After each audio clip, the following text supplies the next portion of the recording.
السلام علیکم ورحمۃ اللہ وبرکاتہ۔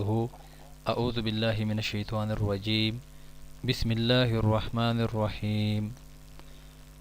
محترم سامعین، کسی کو مصیبت میں مبتلا دیکھ کر پڑھنے کی دعا ہے۔ نبی کریم صلی اللہ علیہ وسلم نے فرمایا، جو شخص مصیبت میں گرفتار کسی شخص کو دیکھے اور کہے الحمدللہ الذی عافانی مما ابتلاک بہ وفضلنی علی کثیر ممن خلقنا تفضیلا یا مما خلق تفضیلا، سب تعریف اللہ کے لیے ہے کہ جس نے مجھے اس بلا اور مصیبت سے بچایا جس سے تجھے دوچار کیا، اور مجھے فضیلت دی اپنی بہت سی مخلوقات پر، تو وہ زندگی بھر ہر بلا اور مصیبت سے محفوظ رہے گا، خواہ وہ کیسی ہی کیوں نہ ہو۔